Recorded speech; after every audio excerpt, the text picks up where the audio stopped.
Okay, hey there. It's update time.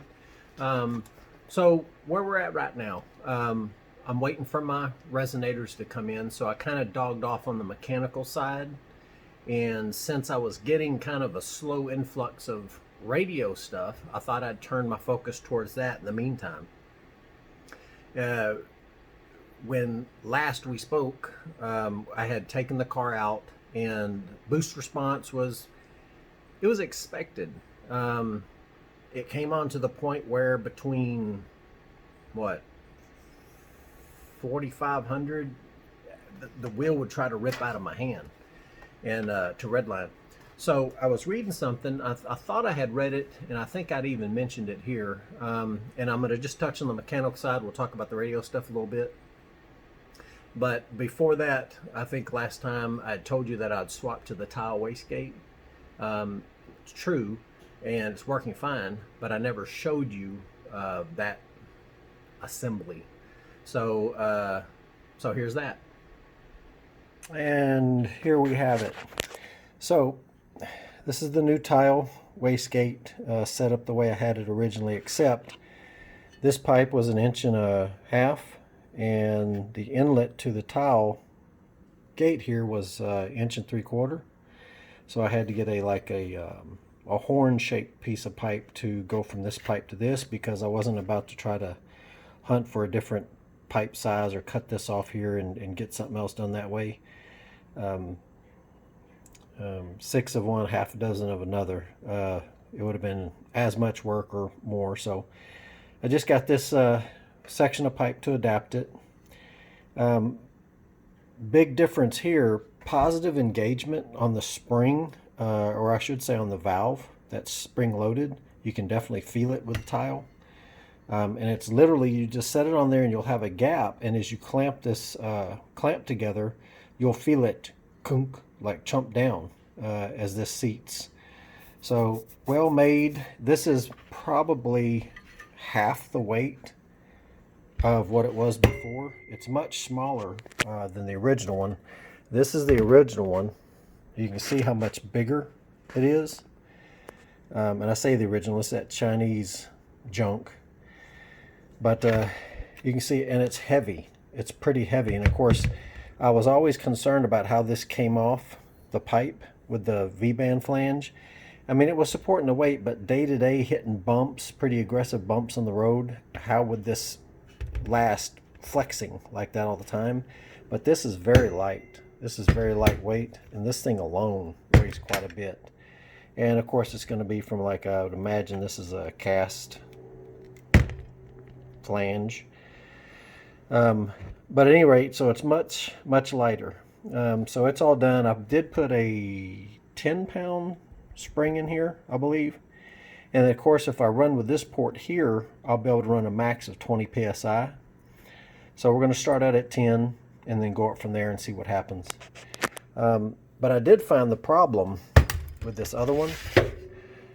So this is the flange. Now again, if you remember, I told you I bought the Chinese wastegate because it had this flange in it. And the reason I did that was because this flange exists on my other turbo header, but I didn't want to cut that up for future purposes in case I were to run it again. So I needed this flange. And of course, this flange has a seat in it. You can see it's almost like a valve seat on in a cylinder head. And of course, this part was welded to, oh my gosh, yeah, to this part here. So I say welded, it was, this flange is what mates to it. Now, when I set this on here, if I leave it like this, just free moving, it sits perfectly right on the face of the valve that this comes in. So if I take this one out, this other one, of course, it's supposed to sit in there just like that, and it's supposed to seat so that when enough boost gets up underneath that diaphragm that you have it set to, this of course rises, and then of course the boost is vented at that point. So what was happening was this was coming off of here just ever so slightly, like that, just off center, and that's because this flange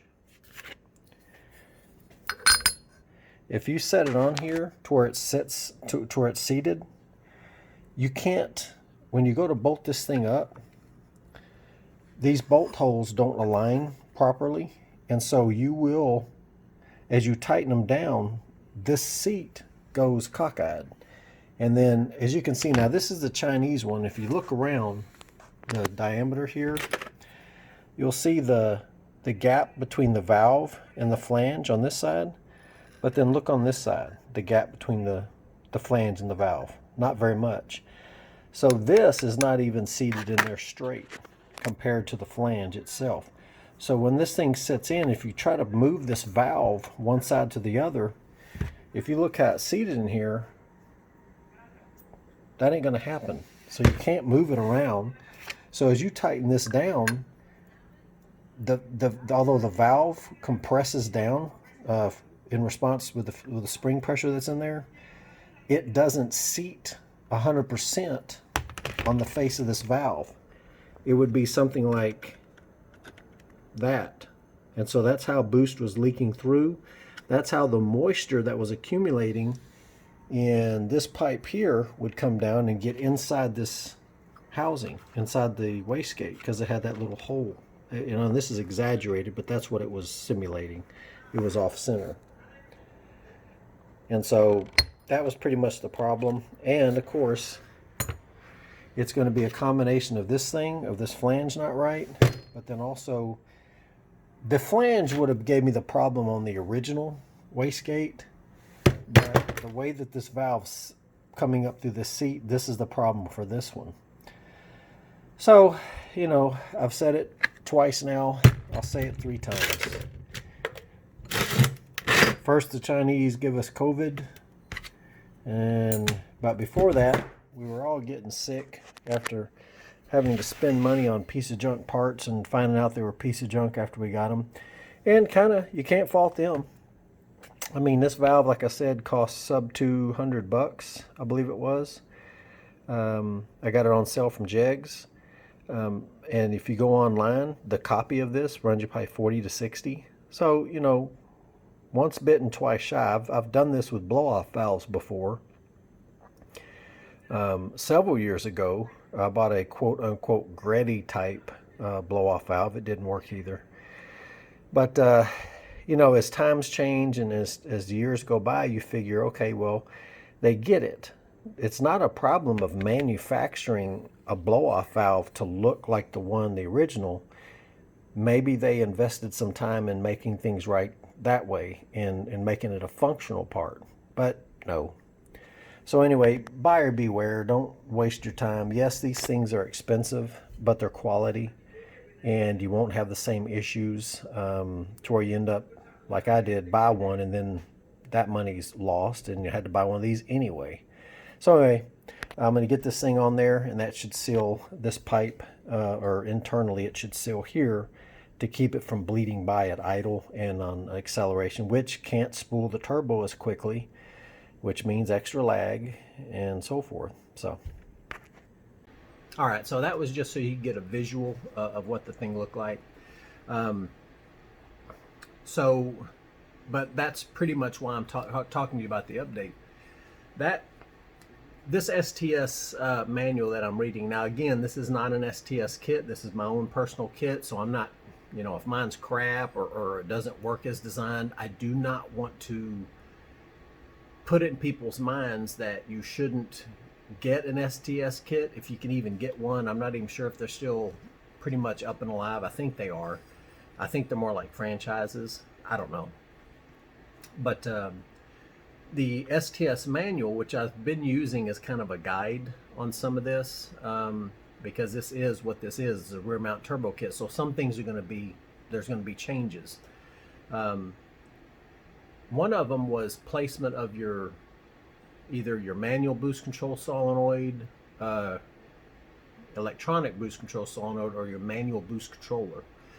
One of those, because it came down to signal. You know, the option, the first, I'll go ahead and read from the manual just to make sure I don't clutter this up. But first it goes in and talks to you about what the wastegate does, and I think you and I both know what that does. Here's the guiding portion of it.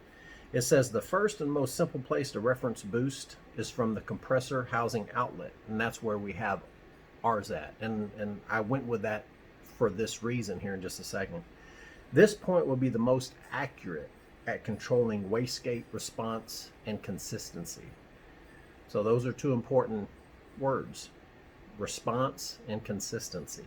But wastegate response. The drawback is that the response of the turbo will be slightly slower,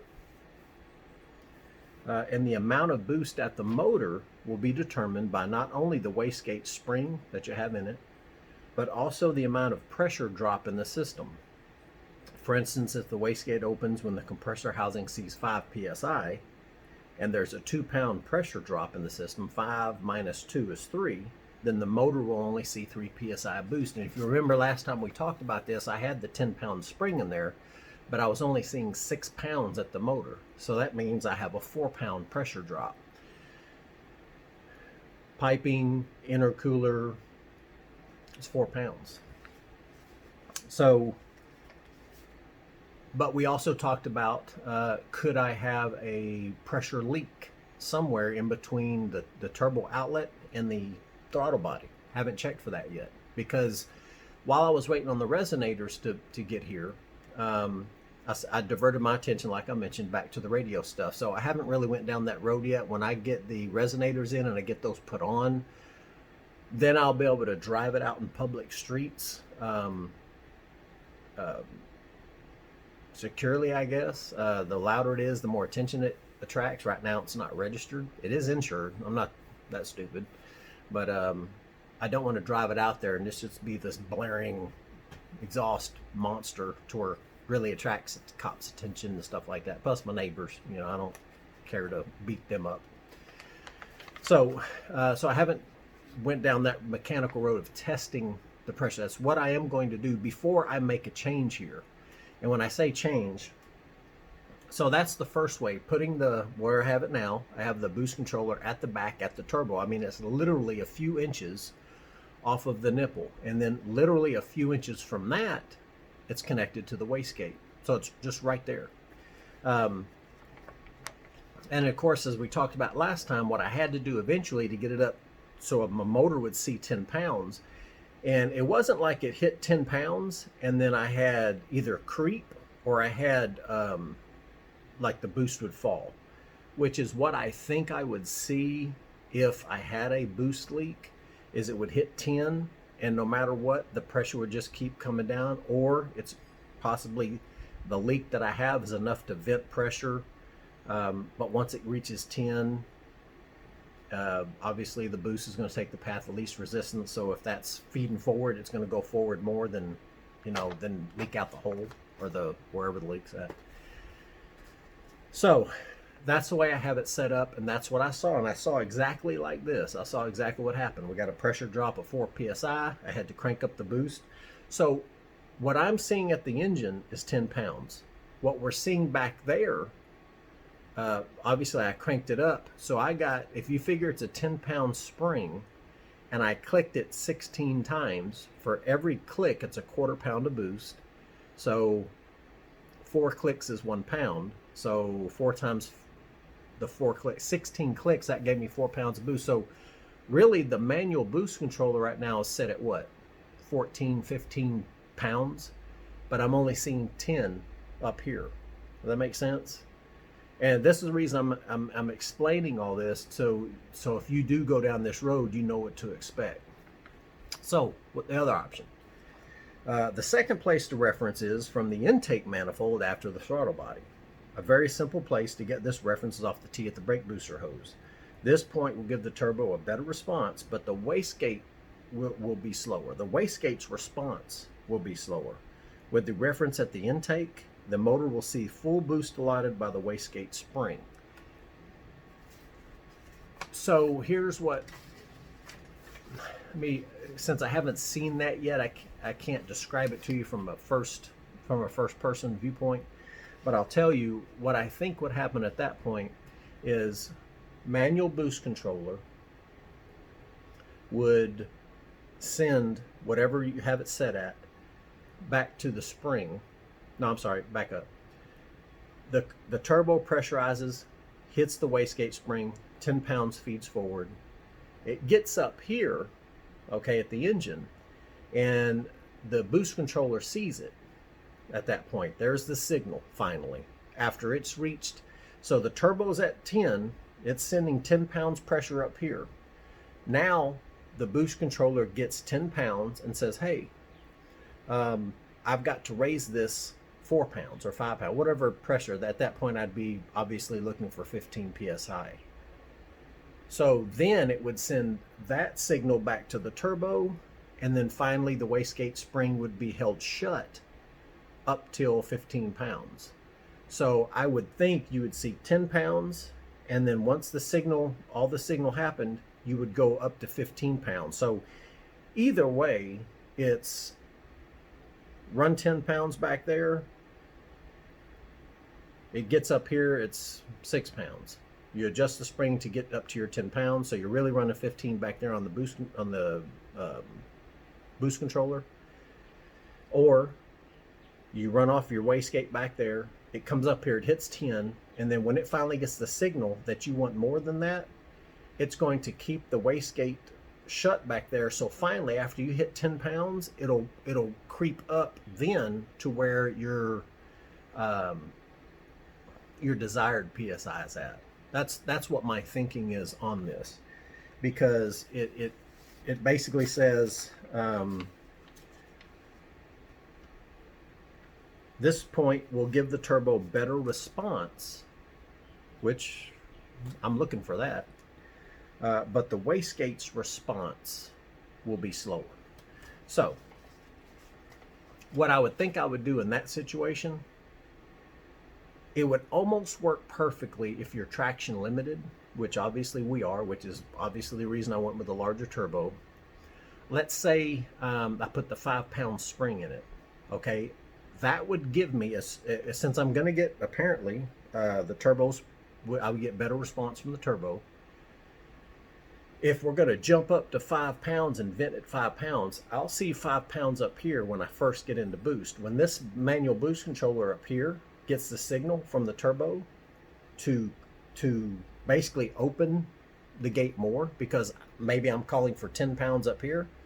So I'll have, get into it, come up to 5 psi, and then it would ramp up to 10. So it would give me that. It's almost like having a low and high boost setting, but it's done for you automatically. That would be, in my mind, the better way to do it, unless, say, you're up at 60 miles an hour, you would rather have all your 10 psi, 12 psi at that moment. You would run into the 5 psi first, and then it would jump up to the 5 and 6, whatever you have at 5 or 10 pound to 1 pound psi. So I'm going to probably, once I check it for the leaks, I'm just going to get that out the back of my mind. Reason I thinking that was because when I first did my T25, the side mount intercooler version, I did have some boost leaks, and so I'll check for that.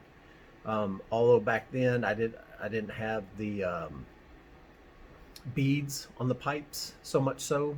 I had used that other method where you clamp it with the doctored wire cutters. But so this way's better, and I've got the clamps on there pretty tight, but there's a lot of clamps under there because of the nature of the beast. It's coming all the way back up here. So I'm going to go ahead and go down and check those and see where my boost leak's at. If I have no boost leaks, I'm not going to mess with anything. If I have a boost leak, I'm just going to crank on the T-bolts a little bit more, and hopefully that's it. And then pursue, well, the process would be check for boost leaks. If I find some, take it back out and test it again after I fix the boost leaks, because then the response might be where I want it at. If not, then come back, move the MBC back up here to the engine, and then have my little 2-stage boost, low and boost setup. See how that works. So I just want to let you guys know that, so that if you guys try this system, then of course those are the options that you'll run into as well. So on the radio stuff, of course, I showed you earlier the amps I'm running, all that stuff staying the same. All the wire setup is staying the same. In the doors, in the past, it had an infinity component system, 4 6.5 speakers, and then the 2 tweeters. So I had the 2 back in the package tray, which is common on all the Saturns, those 6.5s. And those were 2-way, possibly 3-way. I'd have to pull the package tray cover to see, but I believe that's the case. I believe those are 3-way back there. And then the front door speakers were like a mid woofer, something like that, and then they had a little door tweeter mounted up above. The mid woofers cracked or broke, whatever, they were buzzing, whatnot. So I took those out sometime back and threw those away. And then thinking I wasn't going to retain the tweeters either, I went ahead and took those out. I didn't throw them away though, for whatever reason. I'm kind of glad I didn't, because I didn't want a hole there. I want to fill the hole. I don't know if I would have wanted to buy another component speaker system or just put 2 6.5 3-ways down there and hope I get something up from the ground. So I'll have those speakers, the Infinities. So I'm going to put those in today, get that taken care of while I wait for the mufflers to come, because like I said, get those on first, then go do all the testing with the boost and the leak and all that stuff. So gonna do the mid-woofers. Now the ones I bought this time, they're these pile units. They got a heavy magnet in the back.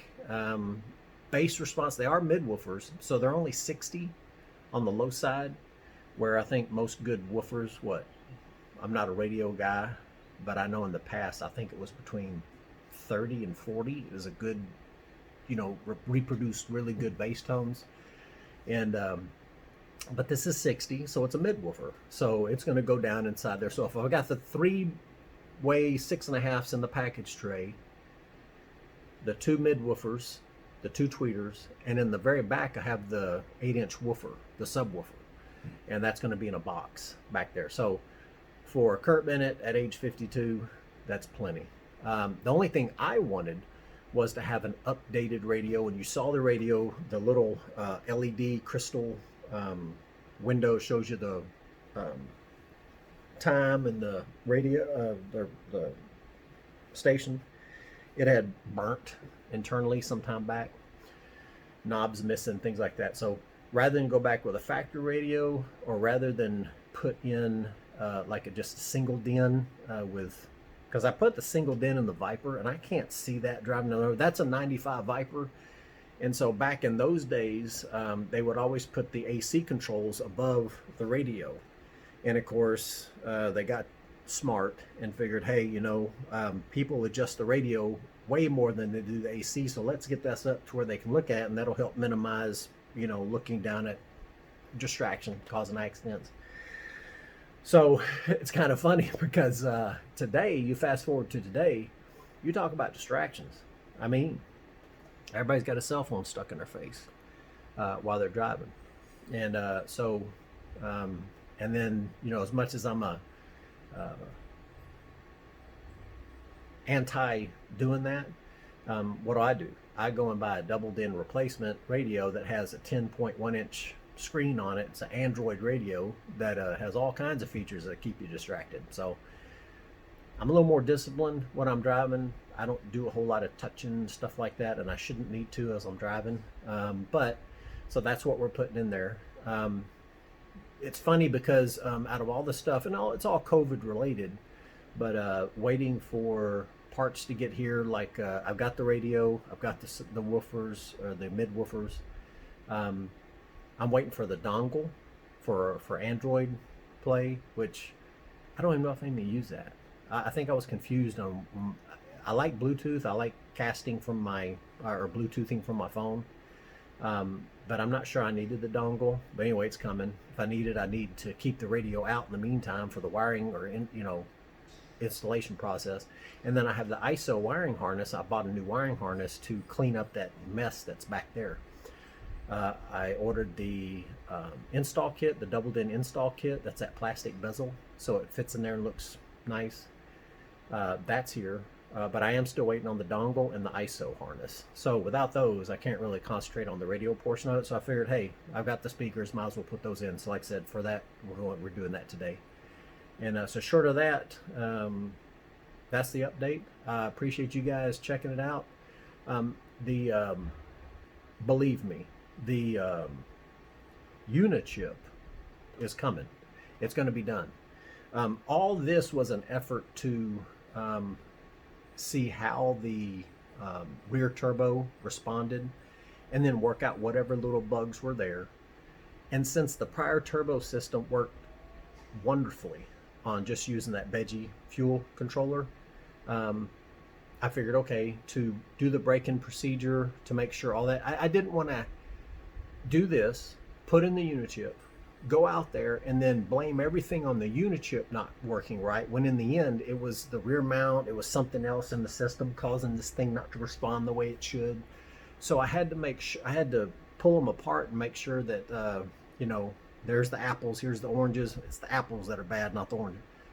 Simple description, but that's what I'm looking at doing. So, now some of you guys out there, y'all might have already installed some, like on the prior setup that I had with the Electromotive Tech 2. That didn't depend on determining which signal was the positive or the correct signal to tap into for timing control off of the crank sensor, because that one used a pickup on it. So I didn't have to worry about that. So here I'm just trying, and like I said, there's a 12 volt constant that you need to find out with very, very low noise. So with an oscilloscope, I can go in and find that. But the oscilloscope I'm looking at getting, it's between $200 and $300. It's a handheld, and that's cheap. But obviously, if you go super cheap, I'm gonna get bent over and mounted by more Chinese crap. So I need that to determine that signal in my mind to be 100% certain, because remember where I'm going with this. I'm trying to make sure that this is done correctly and precisely, because I'm going to try to share this with you, and I don't want you getting half information. I don't want to say, well, my buddy that put in a system on his car, a mega squirt, he said that this is the signal, you idiot, this is all you need, and all this stuff. That's fine. But if I'm going to steer you somewhere, I'm going to steer you with 100% information. I'm not going to go with my buddy and I did this, and you ask him where his system's at, and his car blew years ago. He ain't had it in a long time. So I'm going to make sure that what I tell you, I can fall back on as 100% sure, and that way you can be successful. And so, I'm waiting on that. Again, I'm holding out for my boss to call me back, and in the meantime, just knocking stuff out. Stay-at-home orders in effect today, I think, or yesterday. Maybe in Texas it lifted, but of course there's still restrictions. People are scared to death. They're not going to go to restaurants. They're not going to go get their car done yet. They're waiting to. You know what they're doing? They're waiting for all these guinea pig states to open up their states, and then watch all the death en masse to happen there, so that they don't get caught in it themselves. It's not going to happen. But I understand the fear. You got to look at it from both sides. So just waiting for business to pick back up, and then once that happens, the money starts rolling in again. I mean, we're okay financially with nest egg type stuff, but obviously the non-essential frivolous crap, which this all is, I can't just spit some money out here and there for that type stuff. So once I get back on that, the oscilloscope's purchased. We'll answer our questions. We'll get the unit chip installed. Like I said, step by step. I'm going to have a diagram for you that I'm going to submit to unit chip so that they can have it on file to send to people when they sign up and and have access to these files to just download it into the system. The programming portion of it, step by step. GoPro right here, looking down at my screen. I'm going to go slow. I'm going to go carefully, so that you understand. I'm going to take you through all the buttons and educate you on what all those do. Although I will tell you, the unit chip manual, it was written by an engineer, and I've had my share of exposure with engineers by having worked close at NASA here in Houston area. And we were out the back gate at NASA, and we'd always have the engineers from NASA coming over there. And dude, for people that can put a few folks in space, they pretend they know, or they think they know, but cars, they just don't get it.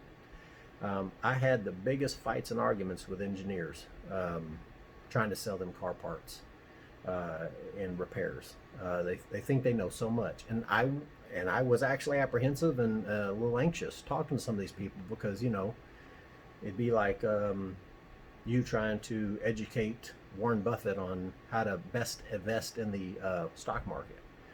And I'm thinking, once I talked to a few of them, I'm like, man, these guys really don't know what the hell a gas engine does, or suspensions do, and stuff like that. And so, but an engineer wrote this, but this guy acts like he's a mechanic.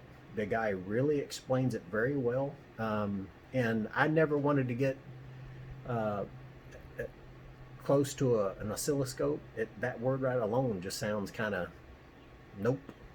So, but man, he explains it so well. I know how to use an oscilloscope based on what he's been describing. So you can find these signals. It's not hard, but the good news is I'm going to do the hard work for you. So you shouldn't even have to buy an oscilloscope. Just put the pink wire to the green wire, and Bob's your uncle. So anyway, that's what I'm up to. It's just going to take a little bit longer with the situation we're at right now. So if you're wanting to do the unit chip, hang tight. Just kind of do other stuff in the meantime, and I'll get that stuff done for you. Like I said, I talked about my future goals, and I'm limited on what I have planned in the future, so I'm not going to be distracted too much. So once this all passes, it should go pretty quickly. So hang in there. Anyway, that's our update. Thanks for tuning in. Talk to y'all later.